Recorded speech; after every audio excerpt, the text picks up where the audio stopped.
There comes a strange moment in many people's lives when nothing looks completely wrong from the outside, yet something internally feels deeply off. You wake up, go to work, answer messages, pay bills, watch videos at night, repeat the same routine again the next morning, and eventually a quiet question begins following you everywhere. Is this really the life I'm supposed to be living? At first, you ignore it. You tell yourself you're just tired, maybe stressed, maybe burned out. But the feeling keeps returning during quiet moments, driving home after work, lying awake at night, sitting alone on a Sunday afternoon while the world feels strangely distant. What makes this feeling confusing is that your life may not even look bad. Maybe your job is stable. Maybe your friends think you're doing fine. Maybe you spent years building a life that looks successful from the outside. But internally, something feels disconnected, like you've been living according to momentum instead of meaning. Psychologists often talk about the difference between external achievement and internal alignment. Many people spend years chasing goals they inherited from family expectations, social comparison, or fear of failure without ever stopping to ask whether those goals actually fit their deeper personality. And the frightening part is that this realization usually arrives slowly, not through dramatic collapse, but through emotional numbness. You stop feeling excited. You stop feeling curious. Life becomes maintenance instead of exploration. Then, one day, something small catches your attention in a way you cannot explain. Maybe it's a topic you cannot stop researching, a skill you secretly wish you had pursued, a kind of work that makes you feel unusually alive. At first, it seems insignificant, but sometimes those small moments are not random at all. Sometimes they are clues. Most people underestimate the psychological importance of curiosity. They treat it like entertainment, a temporary distraction, a random interest that means nothing. But many psychologists and philosophers believe curiosity often points toward unrealized potential. Think about the subjects you naturally return to without forcing yourself. The things you research late at night even when nobody asks you to. The conversations that energize you instead of draining you. The type of work that makes you lose track of time. Those patterns matter more than most people realize, because your nervous system pays attention to certain things for a reason. Maybe you repeatedly watch videos about filmmaking even though your current job has nothing to do with creativity. Maybe you constantly think about starting a business, learning psychology, writing, designing, teaching, building, exploring, speaking, or creating. And maybe every time those interests appear, another voice inside your head quickly shuts them down. That's unrealistic. You're too old. You don't know what you're doing. Other people are already better. So you ignore the feeling and return to routine. But the interest keeps returning anyway. Carl Jung once suggested that what truly interests you may contain important information about who you are becoming. Not because every curiosity guarantees success, but because repeated emotional engagement often reveals deeper psychological direction. The problem is that many people confuse familiarity with purpose. They stay loyal to routines that no longer fit them simply because those routines feel safe. But finding your true path rarely begins with certainty. It usually begins with curiosity mixed with discomfort. One of the biggest reasons people never pursue meaningful change is simple. They cannot tolerate feeling like beginners. You see this everywhere. Someone wants to start creating videos but feels embarrassed speaking on camera. Someone wants to get in shape but feels awkward walking into a gym. Someone dreams about changing careers but feels intimidated by younger people who already seem more experienced. So instead of risking discomfort, they remain where they are. Not because they are incapable, because their ego wants protection. Psychologically, people often avoid situations where they might temporarily lose competence, status, or certainty. The mind would rather stay safely average than risk looking foolish publicly. But every meaningful skill begins the same way, messily. The first time you drive in heavy traffic, your hands shake. The first public presentation feels unnatural. The first attempt at anything important usually feels awkward and inconsistent. That is not evidence that you are failing. It is evidence that adaptation is happening. Unfortunately, social media has distorted this process. People mostly see polished outcomes instead of messy beginnings. They see successful entrepreneurs, confident speakers, talented creators, and assume those people started with certainty. They didn't. Almost everyone begins confused, uncomfortable, and inexperienced. The difference is that some people are willing to survive the beginner phase long enough for growth to occur. And psychologically, that phase changes you. Because every time you survive embarrassment instead of avoiding it, your nervous system slowly becomes less afraid of uncertainty. Many people believe they are being responsible when they endlessly prepare before taking action. But preparation can quietly become avoidance. You tell yourself, I just need a little more time, one more course, one more year, one more plan. Meanwhile, life keeps moving. There are people who spend 5 years researching businesses they never start. People who dream about moving to a new city but never leave their hometown. People who want to create meaningful work but remain trapped in endless perfectionism. And underneath all of it is usually the same fear. What if I fail? The human brain naturally seeks certainty because certainty feels emotionally safe. But the problem is that clarity rarely arrives before movement. It usually arrives because of movement. You discover what fits you by interacting with reality, not by endlessly imagining reality from a distance. Think about relationships, careers, creative work, identity itself. Most people do not discover the right direction immediately. They learn gradually through experience, discomfort, correction, and self-observation. Psychologists sometimes describe growth as an iterative process.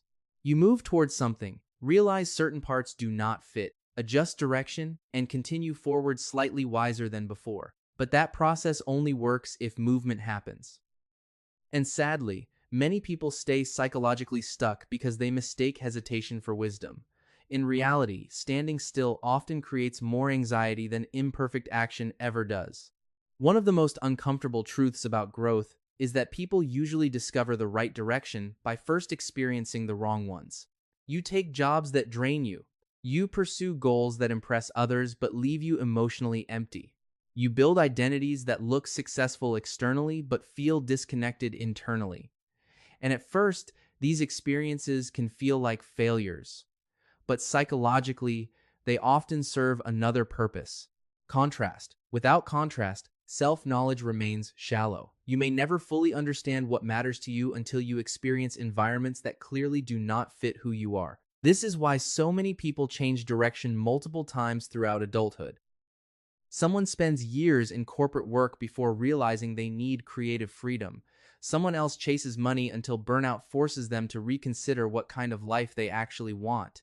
Another person builds an identity around pleasing others before eventually recognizing how emotionally exhausted they have become. None of these realizations appear instantly. They emerge through repeated overshooting and correction. And although society often treats changing direction like failure, psychologically it can represent increasing alignment. You are learning, not only about the world, but about yourself. Because finding your true path is not about instantly knowing the perfect answer. It is about gradually eliminating what no longer feels authentic until a clearer direction begins emerging naturally. Every meaningful transformation begins with instability. Children learning language mispronounce words constantly before speech becomes fluid. Athletes miss shots thousands of times before movements become automatic. Musicians play terrible notes for years before producing beautiful music effortlessly. The same pattern exists psychologically. At the beginning of any new chapter, your confidence feels fragile because your nervous system has not adapted yet. This is why people often panic too early during growth. They assume discomfort means, this isn't for me.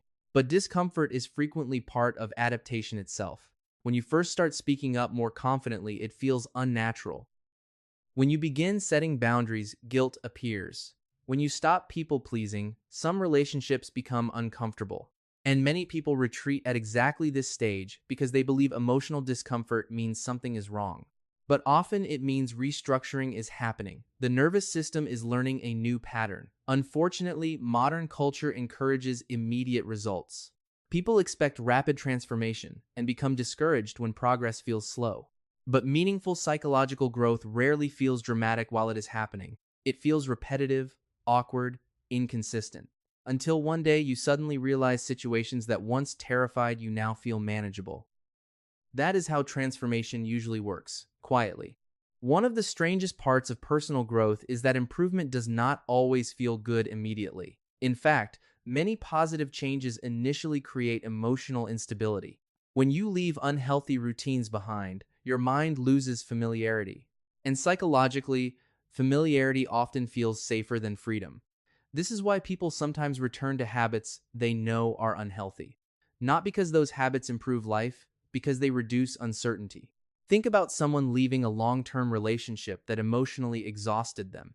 Even after the relationship ends, loneliness can feel overwhelming because the nervous system was deeply attached to familiarity.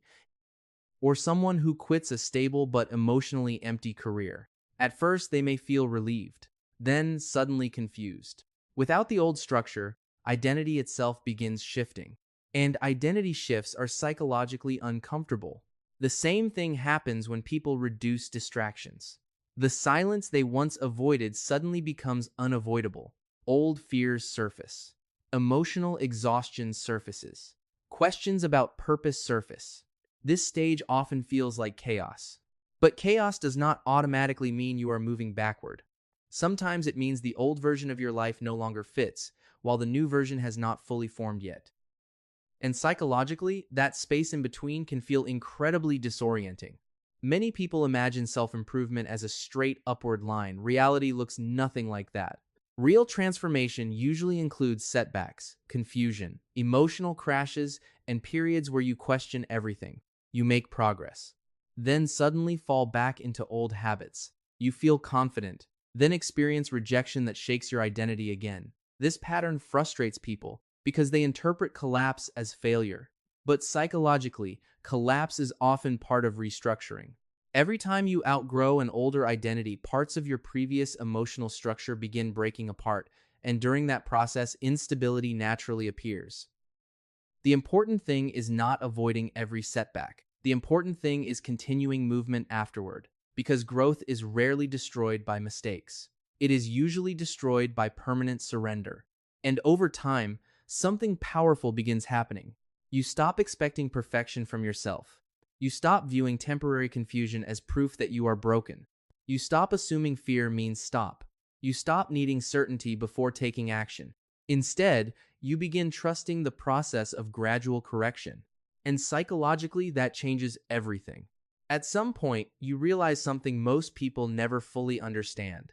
Your true path is not something you magically discover one morning. It is something you slowly build through action, correction, experience, and self-awareness. You become yourself gradually, through wrong turns, through awkward beginnings, through uncomfortable transitions, through repeated attempts that teach you more than success ever could. And maybe that is why so many people stay stuck for years. They wait to feel ready before moving. But readiness often appears after movement, not before it. The people who eventually build meaningful lives are rarely the ones who always felt confident. They are usually the ones willing to keep moving despite uncertainty. Because psychologically, movement creates information. Movement creates adaptation. Movement creates clarity. And over time, every difficult experience begins shaping you into someone more honest, more grounded, and more aligned with your deeper nature. Not perfect, not fearless, just more real. And maybe finding your true path was never about avoiding mistakes. Maybe it was about becoming brave enough to continue walking even when you could not yet see exactly where the road was leading.